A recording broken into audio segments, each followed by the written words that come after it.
Pirate captain bought pregnant woman being thrown overboard, then realized the baby was royal. He stood on the deck of his ship, the Serpent's Kiss, with the hot Caribbean sun beating down on his worn leather coat. His name was Arthur, and the sea was the only home he had ever known. He wasn't a cruel man, but he was a practical one. Profit was his king, and sentiment was a currency he couldn't afford. Through his spyglass, he watched the merchant ship, the Providence, bobbing on the waves. It wasn't a prize he was interested in. It was flying the colors of a company too powerful to anger for a small cargo of cotton and sugar. CTA, Inicio de Rotero. Arthur, a pirate captain, witnesses a pregnant woman being thrown overboard. He intervenes, but realizes this is more than just business. If this brutal scene shocks you, subscribe and leave your like. But something was wrong on its deck. A scene of ugly drama was playing out. A man in a fine blue coat, his face red with anger, was shouting at a young woman. Her dress was torn, and her hands were tied in front of her swollen belly. She was pregnant, very pregnant. The man, who Arthur could now see was the ship's captain, shoved her toward the railing. His crew just watched, their faces blank. Arthur lowered his spyglass. Throwing a person overboard was bad for business. It drew attention, but this was something else. It was personal, and it was brutal. His first mate, a grizzled man named Joseph, stood beside him. "What do you see, Captain?" Joseph asked, squinting against the glare. "Trouble," Arthur said simply. He raised his voice, a commander's roar that cut across the water. "Ahoy, the Providence!" The captain on the other ship, a man named Kenneth, turned with a start. He clearly wasn't expecting an audience. He scowled when he saw the black flag of the Serpent's Kiss. "State your business, pirate," Kenneth yelled back, his hand resting on the pistol at his belt. "I see you're lightening your cargo," Arthur called out, his tone casual. "What's the woman's crime? Stealing a biscuit?" Kenneth laughed, a harsh, ugly sound. "She is my property, and her crime is being inconvenient. Now sail on before you find yourself in a real fight." Arthur didn't want a fight, not for this, but an idea, cold and calculated, formed in his mind. This was a problem for Kenneth. And problems could be solved with coin. "I'll buy her," Arthur shouted. There was a stunned silence on both ships. Joseph stared at his captain as if he'd grown a second head. Pirates took things, they didn't buy them, especially not people who were seconds from being fed to the sharks. Kenneth looked equally shocked, then his face twisted into a smirk. "Buy her? What would a pirate want with used goods? She's carrying another man's child." "I have my reasons," Arthur said, his voice flat. "Name your price. It's either my gold or my cannons. The gold is quicker." Kenneth considered it. He would get rid of his problem and make a profit. It was a merchant's dream. 100 gold pieces, he finally shouted, a greedy light in his eyes. 50, Arthur counted instantly, and you throw in a barrel of rum. 75, and you can have the rum, Kenneth shot back. Done, Arthur agreed. He motioned to Joseph, who reluctantly went to get the coin pouch. The transaction was made through longboats, a small bag of gold exchanged for a single human life. The woman, whose name he learned was Elizabeth, was rowed over to the Serpent's Kiss. She stumbled onto the deck, her eyes wide with fear, looking from one rough pirate face to another. She expected the worst. Arthur ignored the stares of his crew. He pointed to a small cabin below deck. "You will stay there. You will be fed. You will not cause trouble," he said to her. His voice wasn't kind, but it wasn't threatening either. It was the voice of a man giving a simple business order. She just nodded, clutching her belly, and was led away. Later that night, as a storm gathered on the horizon, Arthur went to check on his new acquisition. He found her huddled on the small cot, shivering. He had brought her a plate of food, which sat untouched.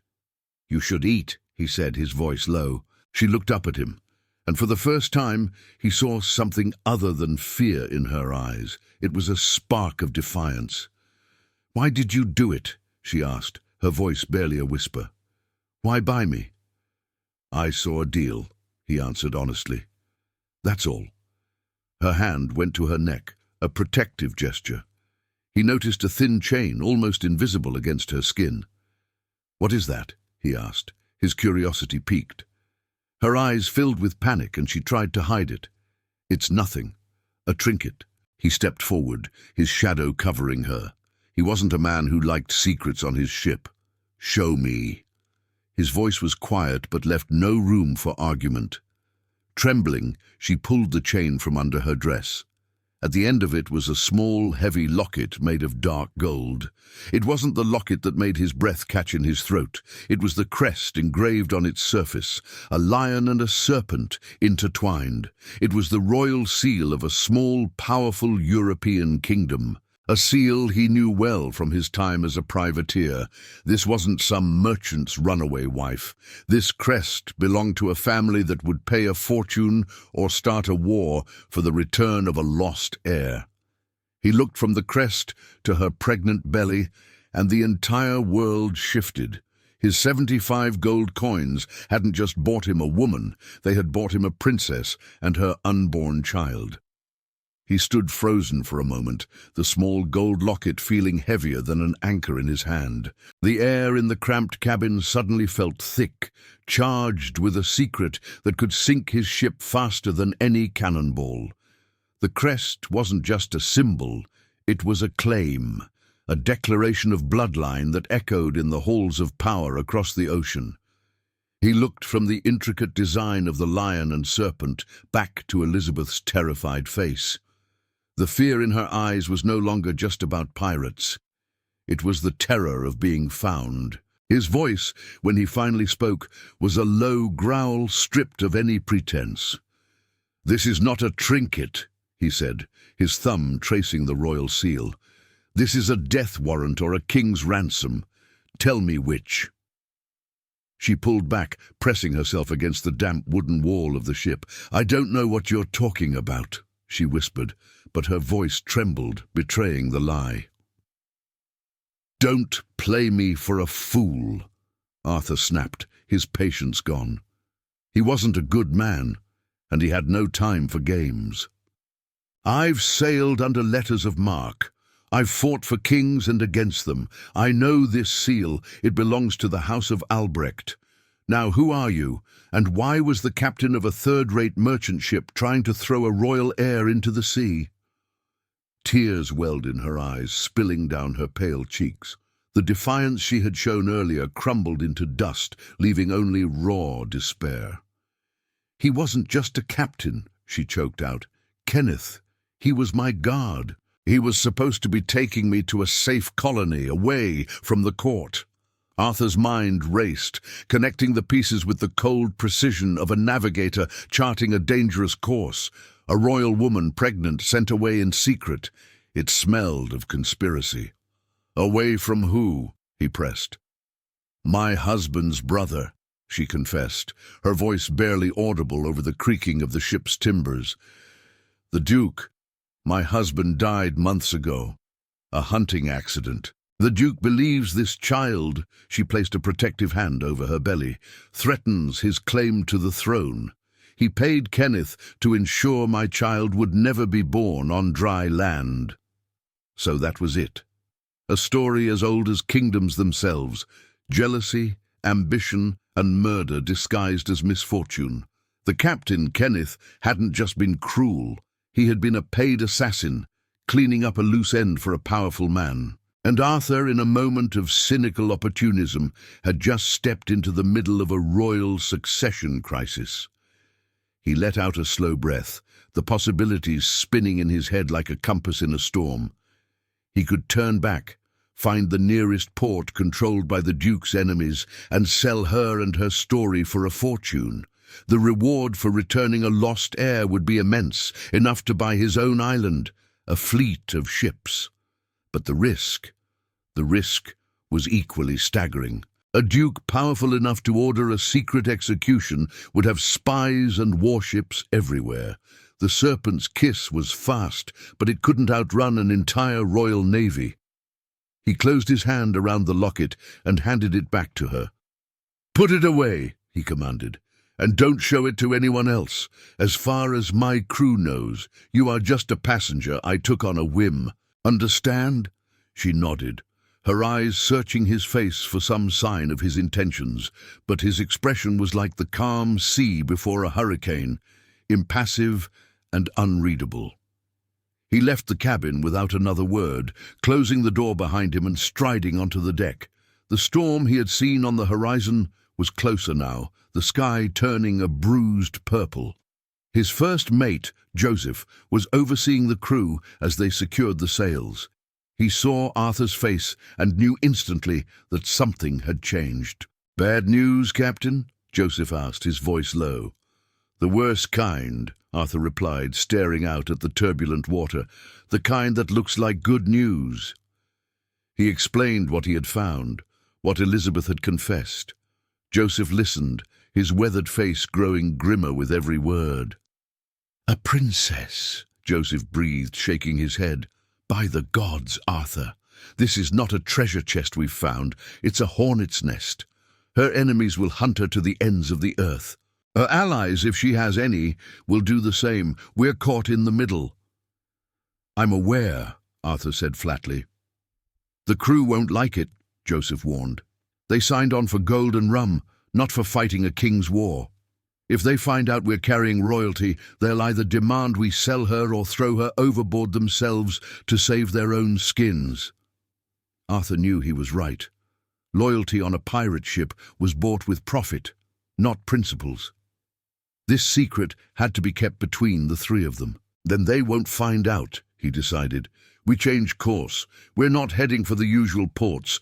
We need a place to lie low, to think. A place no one would ever look for a pirate, let alone a princess."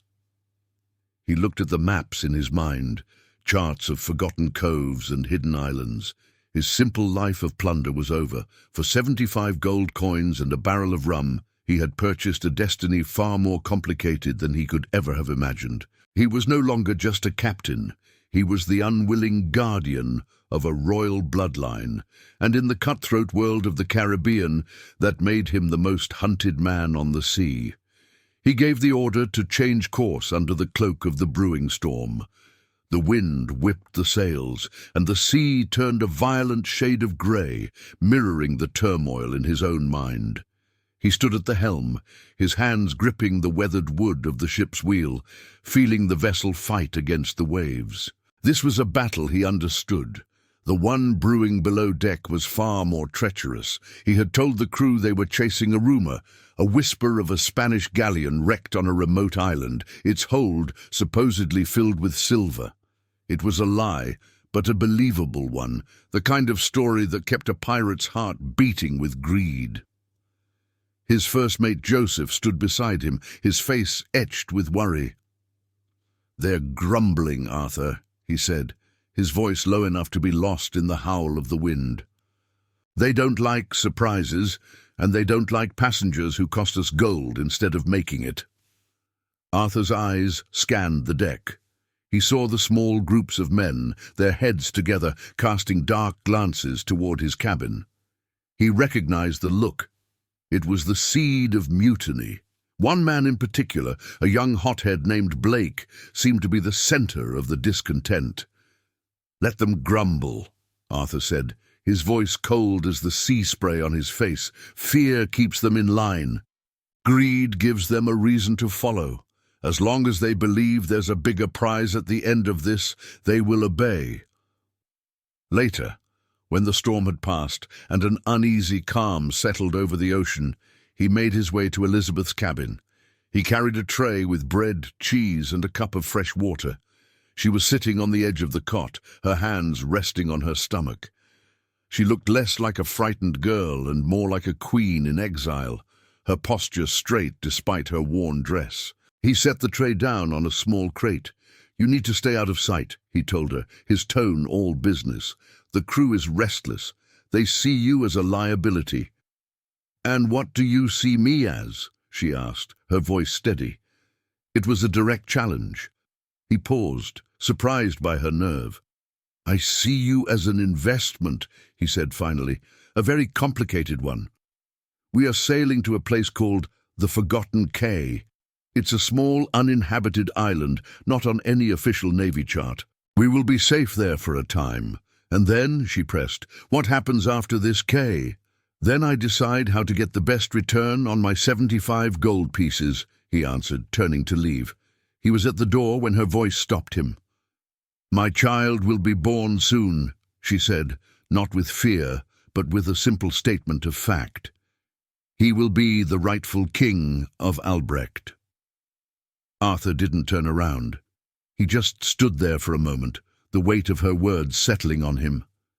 A king. He was harboring a future king on a pirate ship full of men who would sell their own mothers for a handful of coins. He left without another word, the simple transaction on the open sea growing more tangled with every passing hour. That night, he took the watch himself. The moon was a silver sliver in a sky littered with stars. The only sounds were the gentle creak of the ship's timbers and the soft rush of water against the hull. He was a man of simple desires: freedom, gold, and a fast ship. Now he was caught in a web of thrones and dynasties. He thought of his old mentor, a grizzled pirate who had taught him how to read the sea and the hearts of men. My old mentor, a man who'd seen more storms than he'd seen calm seas, always said, "The smallest key can unlock the heaviest chest." He looked at the dark shape of his own cabin, where Elizabeth was sleeping. She was the smallest of keys, a woman with nothing but a secret locket and an unborn child. But the chest she could unlock contained either a kingdom's gratitude or a kingdom's wrath. There was no middle ground. He was sailing blind into the most dangerous waters of his life, and for the first time he wasn't sure if the prize was worth the risk. Days turned into a week.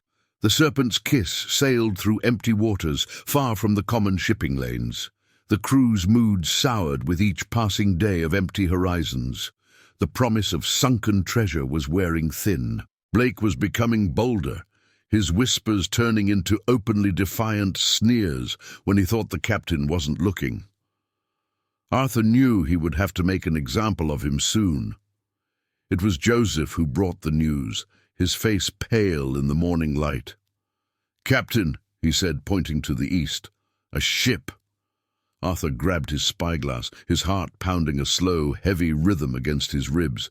He focused the lens. It wasn't a lumbering merchant ship. It was sleek and fast, built for pursuit. It flew no colors, no flag to declare its allegiance. It was a hunter, and it was following them. The Duke's reach was longer and faster than he had imagined. The world had suddenly become very small, and the Forgotten Cay no longer felt like a refuge, but a trap. The ship on the horizon was a predator. Arthur didn't need to see its flag to know its purpose. It moved with a deadly grace, cutting through the waves with an efficiency that screamed military discipline. It was faster than his Serpent's Kiss, and its silhouette was lean, built for a chase. He lowered his spyglass, a cold knot tightening in his stomach. This was no random encounter. They were being hunted. "All hands on deck!" His voice was a crack of thunder against the morning calm. "Shake out every reef! We run!" The crew, jolted from their morning routines, scrambled to their posts. Ropes creaked and sails unfurled, catching the wind with a great snap. The Serpent's Kiss surged forward, but it was like a heavy merchant vessel trying to outpace a greyhound. Behind them, the dark ship gained, a relentless shadow on the water. Joseph appeared at his side, his face grim. "She's a frigate, Captain. Naval design. The Duke's." "I know what she is," Arthur said, his knuckles white on the ship's railing. He could feel the eyes of his crew on his back, their earlier grumbling now turning into a palpable fear. They were pirates, not soldiers. They preyed on the weak. They didn't fight royal navies. The chase lasted for hours. The sun climbed high into the sky, beating down on the deck. Sweat soaked the men's shirts as they worked the sails, trying to squeeze every ounce of speed from their ship. But the frigate was a patient hunter. It matched their every move, slowly, inevitably closing the distance. The tension finally broke. It was Blake, his face flushed with anger and fear, who threw down his rope. "This is madness," he shouted, his voice carrying across the deck. "We're running to our deaths for a woman you bought for a pittance." Several other men stopped working, their expressions a mix of agreement and fear of their captain. Arthur turned slowly, his eyes locking onto Blake. His voice was dangerously quiet. "Get back to your post, Mr. Blake." "No," Blake spat, taking a step forward. He was young and foolish, mistaking the crew's fear for support. "We should give her back. Throw her on a longboat and let them have her. This isn't our fight. We signed on for treasure, not to be a rich man's errand boy." "This is my ship," Arthur said, each word a chip of ice. "My fight and my treasure. You signed on to follow my orders. Now for the last time, get back to work." "Or what?" Blake sneered, his hand drifting toward the knife at his belt. "You'll fight us all. We are done dying for your secrets." In a blur of motion, Arthur crossed the deck. He didn't draw his sword. He didn't need to.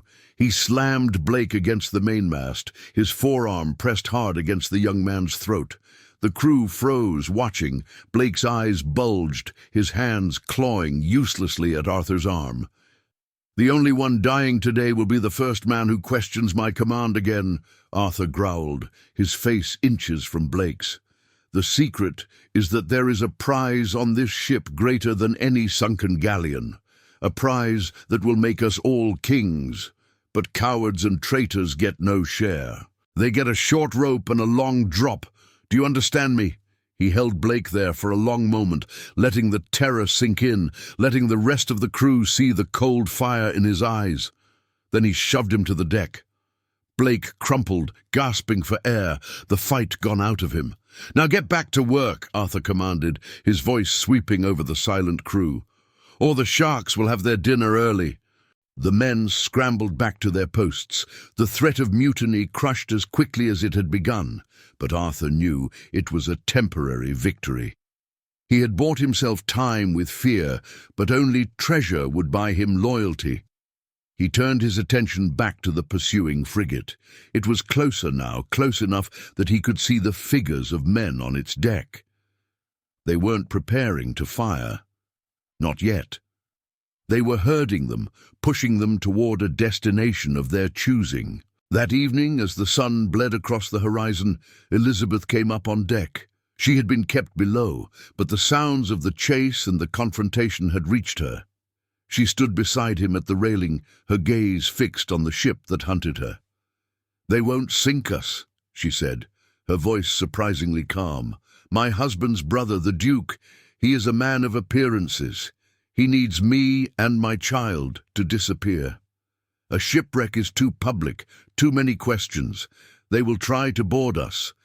Arthur looked at her, seeing not the terrified woman from the merchant ship, but a princess who understood the cold politics of her world. "They are faster. They will catch us before we reach the quay." "Then you must not let them," she said simply. She pointed to a dark line of clouds gathering to the south. "There is a storm coming, a real one. And to the east, there are the serpent's teeth." He knew the place she meant. It was a treacherous stretch of sea littered with jagged rocks and unpredictable currents, a place sailors avoided at all costs. A place where a skilled captain in a smaller, more nimble ship might just have a chance of losing a larger, heavier frigate. It was a mad gamble. One wrong move, and his ship would be torn to pieces on the rocks. He looked from the approaching frigate to the gathering storm and the deadly reef on his charts. He had run out of open sea. His old mentor's words echoed in his mind. The smallest key can unlock the heaviest chest. Perhaps the key to his survival wasn't running, but turning into the very danger everyone else fled from. He had bought a princess. Now he had to decide if he was willing to risk his ship, his crew, and his own life to keep his investment. He made his choice. The sea offered two paths, one toward the open water and certain capture, the other into the jaws of the serpent's teeth and a chance at survival. For a man like Arthur, there was no real choice at all. "Bring her about," he said, his voice low but carrying across the deck. "Set a course for the reef." Joseph stared at him, his weathered face a mask of disbelief. "The serpent's teeth! Captain, that's suicide! No ship has ever made it through that maze in one piece, not even in calm weather. And with that storm coming—" The crew nearby froze, their hands still on the ropes. They looked from Arthur to Joseph, then to the dark clouds on the horizon. The air grew thick with fear. Arthur could feel the fragile loyalty he had bought with Blake's humiliation starting to crack. He turned to face his first mate, his eyes calm. "That frigate is a warship, Joseph. It's bigger, heavier, and has twice our cannons. In open water they will run us down by morning. We have one advantage." He tapped the side of his head. "We are desperate, and they are not." He looked out at the deadly line of rocks just visible in the distance, a place where the sea itself seemed to be torn apart. "My old mentor taught me something I never forgot," Arthur said, his voice just for Joseph now. He said, "The smallest key can unlock the heaviest chest. That reef is our key. It's too dangerous for a ship their size to follow. Their captain, a man named Grant who serves the Duke, is proud. He won't risk his fine ship and the king's men for a pirate vessel. He'll wait for us to be smashed on the rocks." Joseph's eyes darted from Arthur to the approaching frigate. He was a practical man, and he could see the cold logic in the captain's madness. It was a terrible gamble, but it was the only gamble they had. He nodded slowly. "Aye, Captain." He then turned to the crew, his voice a roar that cut through their fear. "You heard the captain! Bring her about! Look sharp now, or you'll be supper for the fishes!" The men, jolted by Joseph's command, scrambled to their posts. The serpent's kiss groaned as it turned, its bow pointing directly toward the storm and the jagged line of rocks that promised either freedom or a watery grave. The frigate behind them noticed the change in course immediately. A puff of white smoke erupted from its bow, a warning shot. The cannonballs screamed over their heads and splashed into the sea 100 yards in front of them. It was a clear message. "Turn back now." Arthur ignored it. "Full speed," he ordered. "Let's give them a chase they won't forget." As they sailed closer, the nature of the serpent's teeth became terrifyingly clear. It was a graveyard of ships. The skeletons of broken masts stuck out of the water like ribs.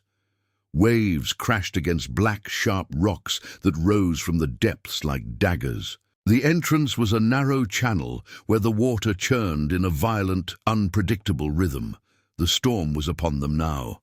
The sky turned a bruised purple, and rain began to fall in thick, cold sheets. The wind howled through the rigging, and the sea swelled into angry grey mountains. The serpent's kiss was tossed about like a child's toy. Men struggled to keep their footing on the slick deck. Blake, his face pale with a mixture of fear and resentment, held onto a rope, his eyes fixed on Arthur. He was waiting for the captain to fail, waiting for the moment he could say, "I told you so," to the survivors, if there were any. Elizabeth came and stood beside Arthur at the helm. She was soaked, but her face was resolute. She held onto the railing, her body moving with the violent sway of the ship. She wasn't afraid. "I know these waters," she shouted over the storm. "My father's ships used to trade near here. There is a passage, a safe way through. They call it the Eye of the Needle." Arthur looked at her, surprised. "And you can guide us?" "I can try," she said, her eyes scanning the chaos of rocks and water ahead. "You must look for a rock shaped like a hooded man. Once you pass it on your left, you turn hard to the right. The current there will pull you through." He stared into the maelstrom ahead. Finding one specific rock in this hell of water seemed impossible, but it was more than he had a moment ago. He had a princess who knew the secrets of the sea. The frigate was still behind them, holding its position just outside the reef. Captain Grant was not foolish enough to follow them in. He would wait, just as Arthur had predicted, for the serpent's kiss to be torn to shreds. "There!" Elizabeth screamed, pointing a shaking finger. "To the left, the hooded man." Arthur squinted through the rain and spray. He saw it, a tall, dark rock, its top covered in seaweed that draped down like a hood over a watching face. It was a grim sentinel guarding the entrance to their only hope. His heart pounded in his chest. This was it, the moment his gamble would pay off or cost him everything. "Hard to starboard!" he yelled to the helmsman. "Now!" The ship groaned in protest as it turned sharply, fighting the waves that threatened to push it straight into the hooded man. For a terrifying second, it seemed they would collide, but then the current Elizabeth had spoken of caught them, pulling the ship into a narrow, churning channel between two colossal walls of rock. They were inside the serpent's teeth. The roar of the sea was deafening, and all Arthur could see ahead was a twisting maze of white water and black stone. The ship was a trapped animal in a stone cage. The current that had pulled them through the eye of the needle was now their enemy, pushing and pulling the serpent's kiss through a winding canyon of water. The roar of the waves was trapped between the high rock walls, echoing and amplifying until it was a physical force that vibrated through the deck. Arthur gripped the helm, his knuckles white. His arms burned from the strain of fighting the wheel, keeping the ship's nose pointed away from the jagged teeth that lined the channel. Elizabeth stood near him, her hair plastered to her face by the rain and sea spray. She was no longer just a passenger. She was his navigator in this watery hell. Her eyes, wide and focused, darted from one landmark to another, things only she could recognize in the chaos. "There's a split ahead," she yelled, her voice thin against the storm's fury. "We must bear left. The right passage is a dead end." Arthur followed her direction without hesitation. He trusted her. He had no choice. His own knowledge of the sea ended where this reef began. He barked an order to Joseph, who relayed it to the men scrambling on the deck, tightening ropes and bracing against the violent lurches of the ship. Every man knew that a single mistake, one moment of inattention, would mean their end. The ship would be shattered against the rocks, and the sea would claim them all. Blake was clinging to the mainmast, his face a mask of terror. He watched Arthur, not with his usual resentment, but with a desperate hope. In this moment, all his schemes and ambitions were gone, replaced by the simple primal need to survive. He saw the captain, a solid figure against the storm, turning the wheel with a strength that seemed impossible. He saw the strange woman shouting directions, and he saw the captain listening. It made no sense, but it was working. "Another turn coming," Elizabeth shouted, pointing. "A sharp one, around that pillar of rock." Arthur saw it, a tower of stone that rose from the churning water like a broken finger pointing to the angry sky. The current was trying to slam them straight into it. "All hands, brace!" he roared. He spun the wheel hard, putting his entire body into the effort.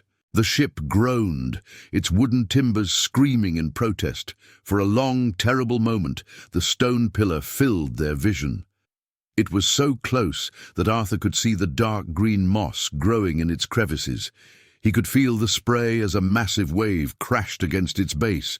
The ship shuddered as its side scraped against a hidden outcrop just below the water. A sound like a giant's fingernail scratching a board ripped through the air. Men were thrown to the deck. A coil of rope slid across the wet wood and vanished into the sea.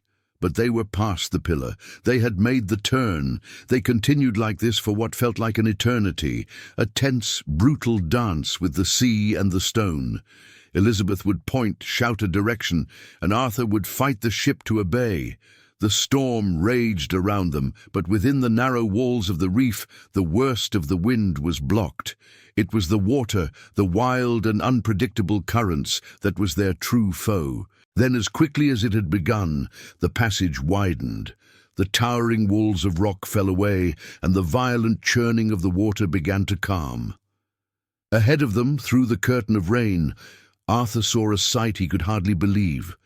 It was a lagoon, a circle of perfectly calm turquoise water protected on all sides by the jagged black ring of the reef. A small sandy beach lined one side, with thick jungle rising up behind it.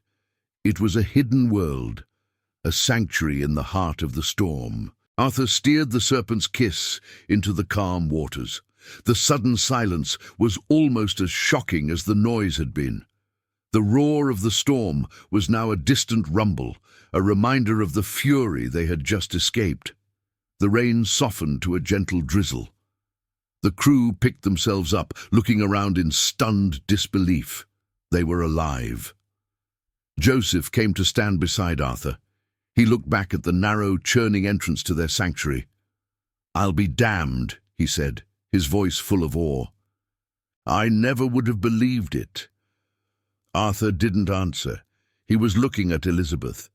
She was leaning against the railing, her body trembling with exhaustion and relief. Her eyes were closed, and she was breathing deeply, as if tasting the peaceful air. She had saved them. This woman, who he had bought for a handful of coins, had guided his ship and his crew through a place that should have been their grave. He had seen her not as a princess or a victim, but as a sailor, as a queen of this treacherous sea. He realized his gamble had paid off in a way he had never expected. They were safe from Grant, who would never dare follow them here. But they were also trapped in a beautiful cage, with a warship waiting for them and a royal baby who would change everything. His problems had only just begun. The silence in the lagoon was a heavy blanket after the storm's screams. For a long time, no one moved. The crew of the Serpent's Kiss just stood or sat on the deck, their bodies aching, their minds numb. The rain had stopped, and the clouds were beginning to break, letting pale fingers of sunlight touch the turquoise water. The island was a wall of green, lush and dripping, and the air smelled of wet earth and salt. Arthur finally let go of the ship's wheel. His hands were raw, and his shoulders burned with a deep ache. He walked across the deck, his boots making soft sounds on the wet wood. He saw men checking the rigging, testing the ropes that had held them together. He saw others leaning against the railings, simply staring at the impossible safety of their new home. The ship had taken a beating.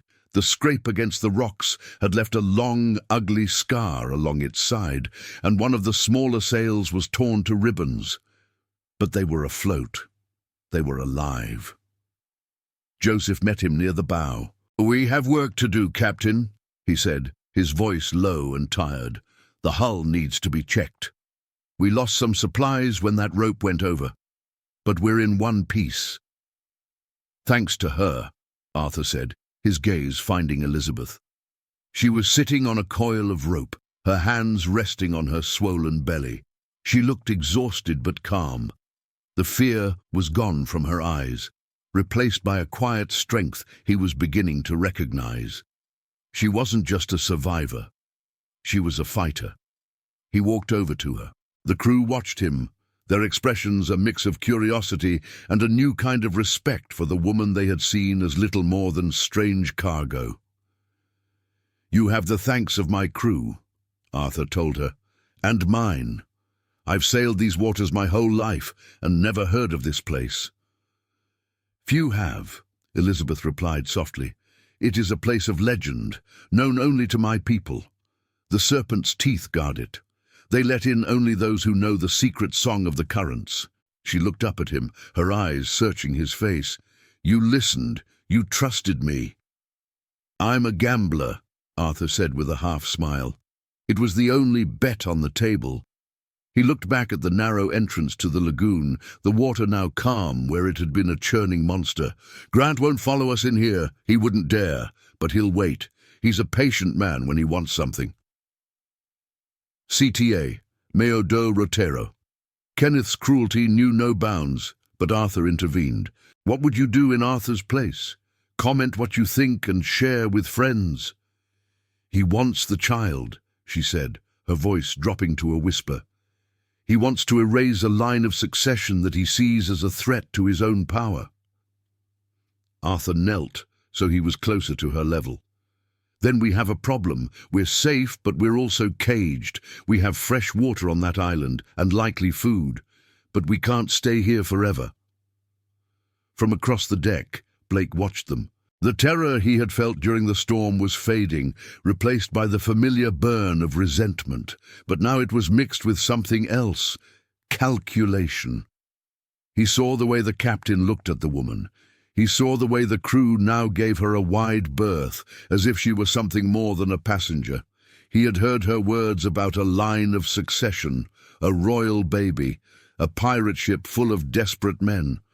An idea, cold and sharp, began to form in his mind. This child wasn't just a problem. It was a treasure, a king's ransom in a tiny, unborn package. Later that day, Arthur called a meeting with Joseph and a few of his most trusted men. They gathered in his small cabin. A map was spread on the table, but it was useless. Their sanctuary wasn't on it. "We repair the ship," Arthur said, his voice firm, leaving no room for argument. "We'll send a party ashore to find fresh water and see what food this island offers. We rest and we regain our strength. Grant can sit out there and rot for all I care. When the time is right, we'll make a move." "And the woman?" Joseph asked, always practical. "The baby will come soon." Arthur paused, looking at the faces of his men. They were pirates, men who lived by taking what they wanted. But he had seen their fear in the storm. He had seen their relief at being saved. They were more than just thieves. "The woman and her child are under my protection," he declared. "They are part of this crew now. Anyone who thinks otherwise will answer to me." His eyes scanned the room, lingering for a moment as if looking for a challenge. None came. For now, his authority held. But he knew it was fragile. They were trapped on an unknown island, with a warship waiting for them and a royal secret sleeping in a woman's womb. The storm outside had ended, but Arthur had a feeling that the one inside his ship was just beginning. He had traded one kind of danger for another, and he had no map to guide him through this new treacherous sea. The days in the lagoon fell into a slow, tense rhythm. The Caribbean sun baked the deck of the Serpent's Kiss, and the sound of hammers hitting wood echoed from below as the crew worked to repair the storm's damage. They were safe from Grant, hidden by the treacherous rocks, but it felt like a gilded cage. The air was thick with humidity and unspoken questions. Arthur oversaw the repairs with a sharp eye. He was a man who understood wood, rope, and the moods of the sea. He did not, however, understand the subtle shifts in the moods of his men. He saw their obedience, but he missed the whispers that followed him when he turned his back. Blake was the source of those whispers. He moved among the crew like a shadow, his words finding fertile ground in their boredom and greed. He spoke to men who were tired of patching a ship that was going nowhere. He found his first true ally in a quiet, hulking sailor named Thomas, a man whose loyalty had always been to coin, not captains. "He's given up the prize for a passenger," Blake murmured to Thomas one afternoon while they were sorting through waterlogged ropes. "We followed him for gold, not to play nursemaid to a runaway noblewoman." Thomas grunted, his big hands twisting a rope. "The captain says she's under his protection." "His protection doesn't fill our pockets," Blake hissed, his eyes darting toward the quarterdeck where Arthur stood talking to Joseph.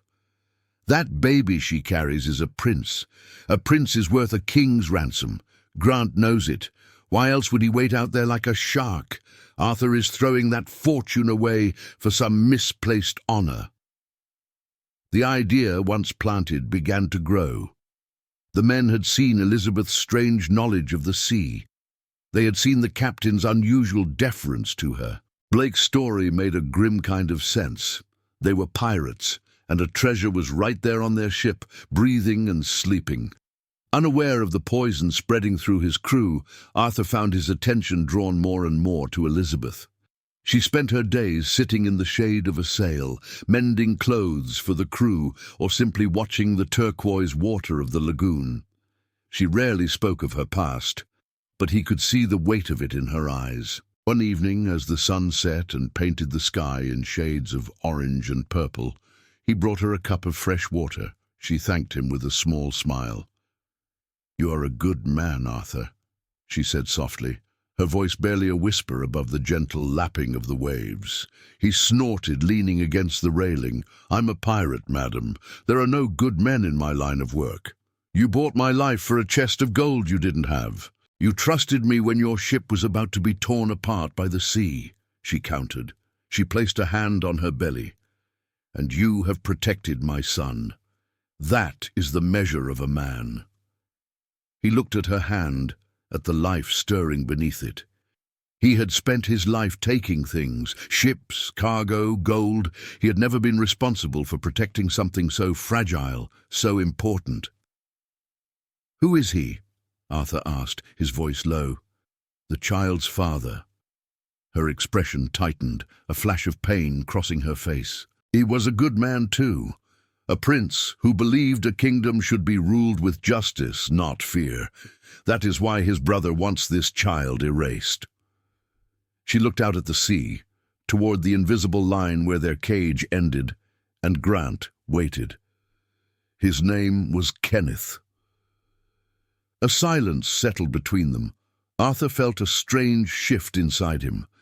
This was no longer about a debt or a gamble. It was about a promise to a dead prince he'd never met, and the woman who carried his legacy. The next morning, the fragile peace of the lagoon was shattered. One of the men, climbing the rigging to check the mast, let out a cry of alarm. Arthur and Joseph rushed to the side of the ship. Floating in the calm water near the shore was a small, crudely made raft. On it were 3 barrels, empty and bobbing. They bore the faded markings of the Providence, the very ship they had seen Elizabeth thrown from. "Current must have washed them in," Joseph said, his brow furrowed. "Or they were pushed." Arthur scanned the dense green jungle that lined the shore of the island. They had assumed it was deserted. "Or we are not alone here," he finished, his voice grim. The cage had suddenly grown smaller. As if on cue, a cry came from across the deck. It was a cry of pain. Elizabeth was on her feet, her face pale, her hands pressed against her stomach. She stumbled, and Arthur was across the deck in seconds, catching her before she fell. "The baby!" she gasped, her eyes wide with a mix of fear and pain. "It's too soon." Panic rippled through the crew. Blake watched from the shadows, a cold, triumphant smile touching his lips. The woman was a liability. The baby was the prize. And Arthur, caught between a sick woman, a restless crew, and a possibly hostile island, was more vulnerable than he had ever been. The storm inside his ship was finally about to break. He had no time to think. He caught Elizabeth as her knees buckled, her weight surprisingly light in his arms. Her face was a mask of pain, her breath coming in short, sharp gasps. The crew, who had faced cannons and raging seas without flinching, now stared in frozen horror. They were men of steel and rope, not of childbirth. "It's a curse," one of them muttered, a young sailor with wide, fearful eyes. "A woman giving birth on a ship. It's bad luck." Blake stepped forward from the shadows near the mast, his voice a low poison that carried across the deck. "He's right. We're trapped in this lagoon with a coming storm, and now this. She'll bring ruin upon us all." Arthur ignored him. He lifted Elizabeth into his arms, her head resting against his shoulder. "Joseph," he commanded, his voice cutting through the rising panic, "get boiling water and every clean strip of linen you can find. Take them to my cabin. Now." He looked at the rest of the crew, his eyes hard as flint. The next man who speaks of curses will have his tongue to answer for. Get back to your posts. Watch the shore." He carried Elizabeth across the deck, the men parting before him like the sea itself. His cabin, usually a place of maps and strategy, suddenly felt small and inadequate. He laid her gently on his cot. Her eyes were closed tight, her hands clutching her belly. "I'm sorry," she whispered, a tear rolling down her temple. "This was not supposed to happen here." "Nothing is ever where it's supposed to be," Arthur said, his voice softer than he intended. He felt a profound sense of helplessness. He could navigate by the stars, fight off 3 men at once, and sail a ship through a hurricane, but he knew nothing of bringing a life into the world. Joseph arrived with a steaming kettle and a pile of linen. His weathered face was grim. "The men are on edge, Arthur. Blake is feeding their fears, whispering that a child's cries will carry across the water and reveal our position." "Let him whisper," Arthur snapped. "If anyone on that shore finds us, it won't be because of a baby's cry." He looked at Joseph, a silent question passing between them. They were both lost. The hours that followed were a blur of hushed words and pained cries. Arthur did what he could, wiping her brow with a cool cloth, offering her water, speaking words of encouragement that felt hollow and clumsy on his tongue. He was a pirate captain, a man who took and broke things. He felt like a giant trying to mend a butterfly's wing. Outside, the sun began to set, painting the sky in shades of orange and purple. The temporary peace of the evening was broken by a tense shout from the lookout. "Captain, a light on the shore!" Arthur left Joseph with Elizabeth and stormed onto the deck. He grabbed his spyglass.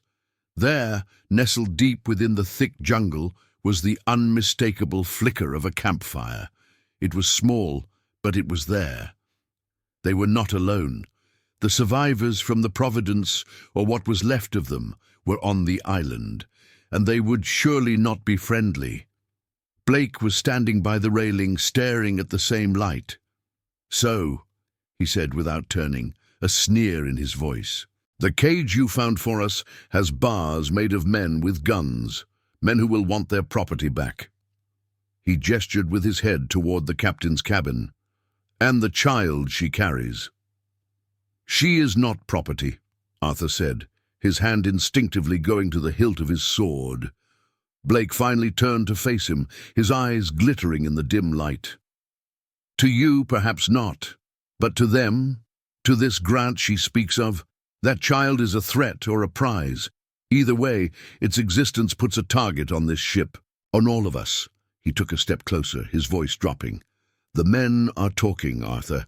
They say you've lost your sense, that you've traded our safety for a woman you barely know and a child that isn't yours." "The men will follow my orders," Arthur said, his voice dangerously low. "Will they?" Blake challenged, a smirk playing on his lips. "Or will they follow the man who promises to get them out of here alive?" The tension between them was thick enough to cut with a knife. The crew watched, silent and divided. Arthur's authority, once as solid as the ship's oak hull, was cracking. He was about to answer Blake's challenge, to end this mutinous talk once and for all. But before he could speak, a piercing scream erupted from his cabin. It was not a scream of pain. It was a scream of pure, undiluted terror. Arthur and Joseph exchanged a look of alarm, and then both men were running.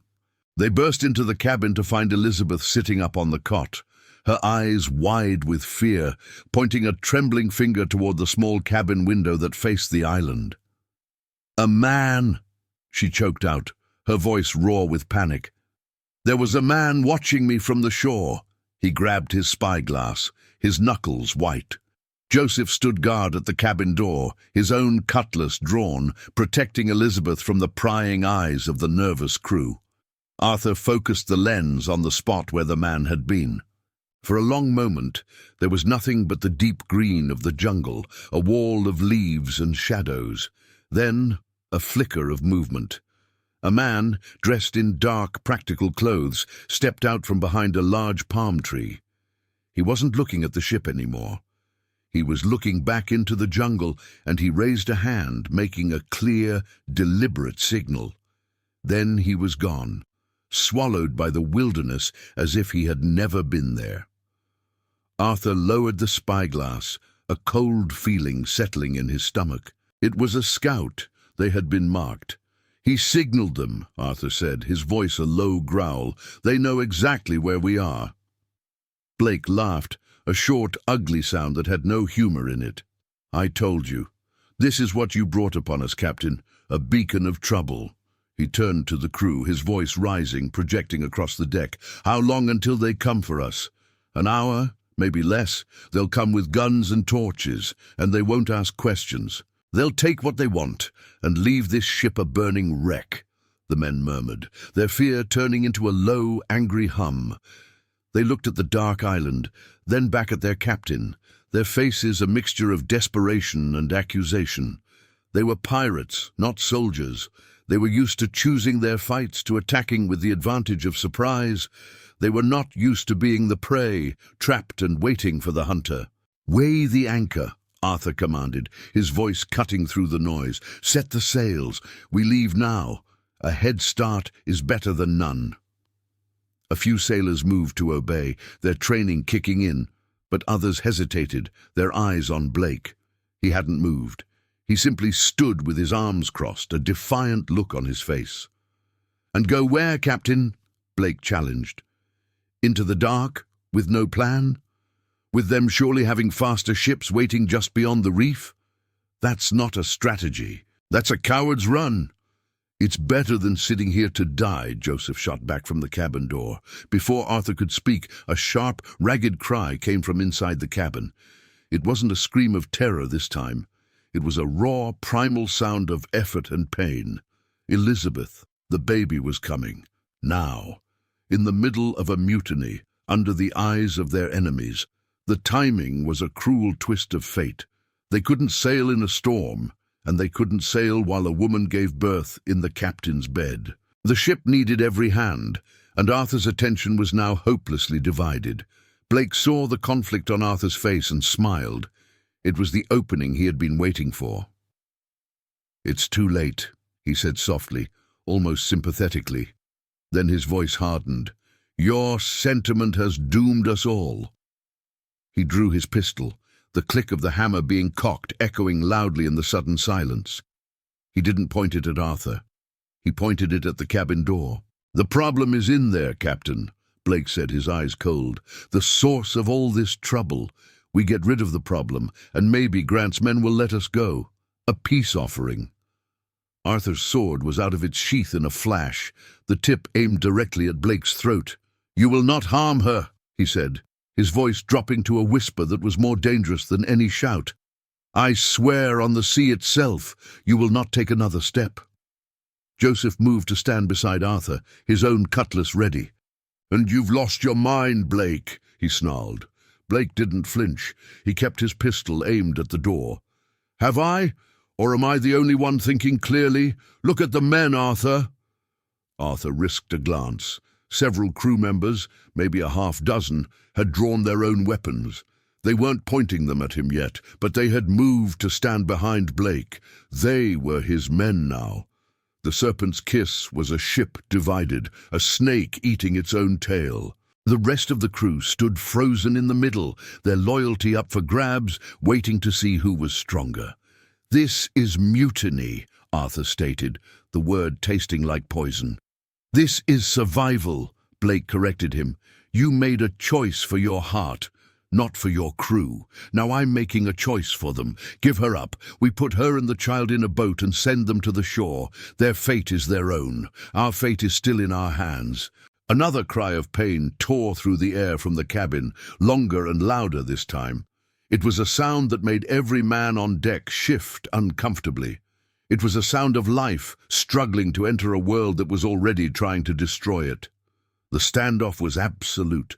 Blades and pistols were drawn, brother against brother.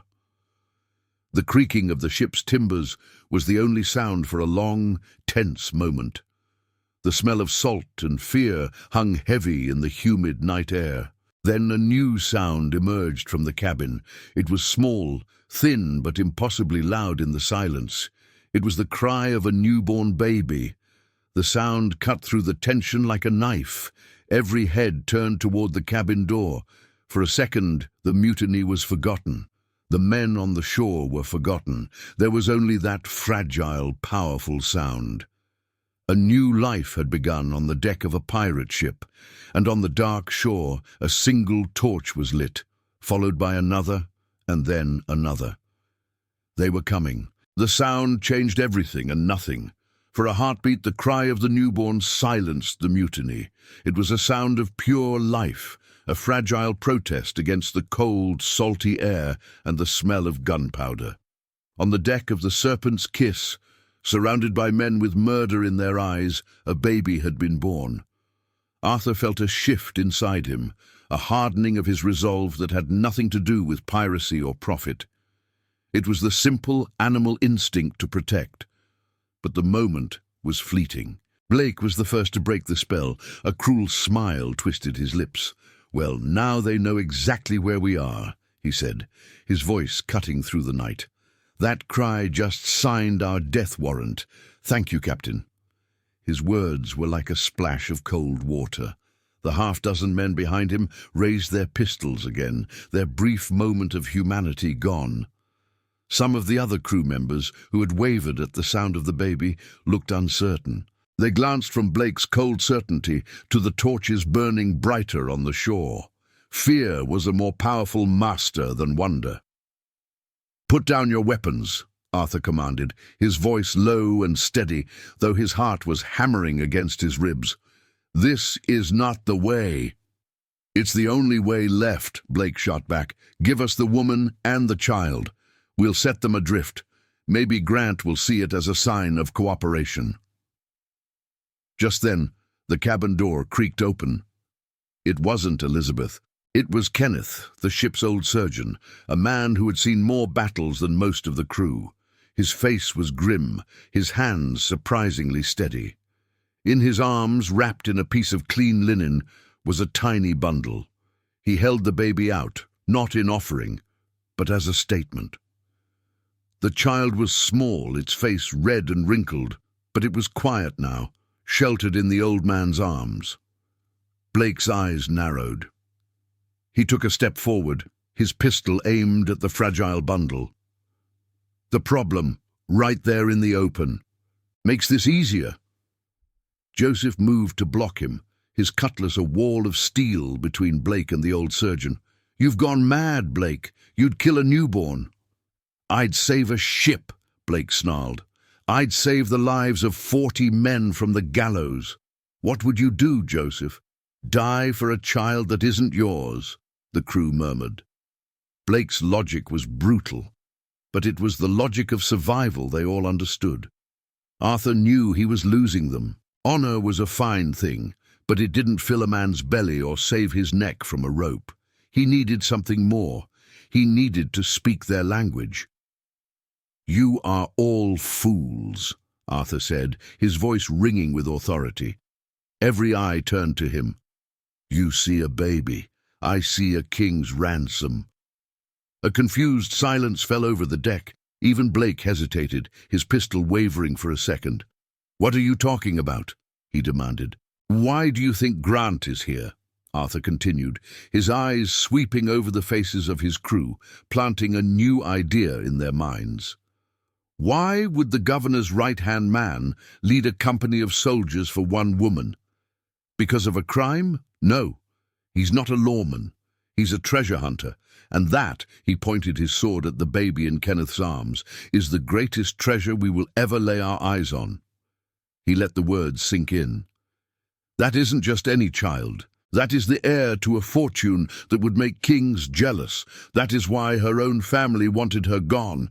That is why Grant is here to claim it. He's not here to hang us. He's here to take our prize. The pirates stared, their minds racing.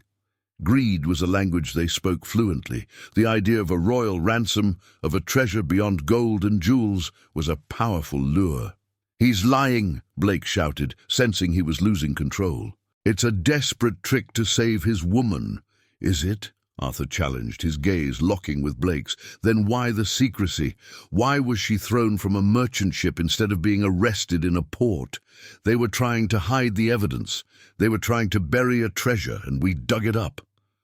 A young crewman named Thomas, standing near the middle of the divided crew, lowered his pistol slightly. "A royal baby?" he whispered, the words filled with awe. "Is that possible?" "Anything is possible when that much money is involved," Arthur said, pressing his advantage. "We hold the key to a kingdom's treasury. We can set our own price. Every man on this ship could be a lord. Or," his voice dropped, "you can follow this fool, hand over the prize for free, and pray Grant lets you live. What's it to be, men? A pirate's fortune or a coward's grave?" The men looked at each other, their loyalty now a storm of doubt and greed. The mutiny was faltering, not from a sense of morality, but from the tantalizing promise of immense wealth. Blake saw it, his face contorted with rage. "Don't listen to his fantasy, look at the shore!" As if on cue, a new sound carried across the water. It was the distinct, heavy splash of a longboat being pushed into the sea. It was followed by another. Then came the rhythmic groan of oars pulling through the water. The torches on the shore began to move, converging on the water's edge. Grant's men were no longer waiting. They were coming. The choice had to be made now. The sound of the approaching oars was a clock ticking down on all their lives. The sound of the oars grew louder, a steady, menacing heartbeat drumming across the water. It was the sound of a closing trap. For a long moment, no one on the deck of the Serpent's Kiss moved. They were caught between Arthur's unbelievable promise of a king's ransom and Blake's very real vision of a hangman's noose. The torches from the shore cast long, dancing shadows, making every face a mask of doubt. It was Thomas, the young pirate, who broke the spell. He looked from the approaching boats to the baby, now sleeping peacefully in Kenneth's arms, unaware of the storm of violence swirling around him. Thomas had joined the crew for adventure and wealth, not to die for a bitter man's failed mutiny. He lowered his pistol and took a step away from Blake, moving toward the center of the deck. "I'm with the captain," he said, his voice clear in the tense silence. "I'd rather die fighting for a fortune than swinging from a rope for nothing." That single act of defiance was like a spark in a powder keg.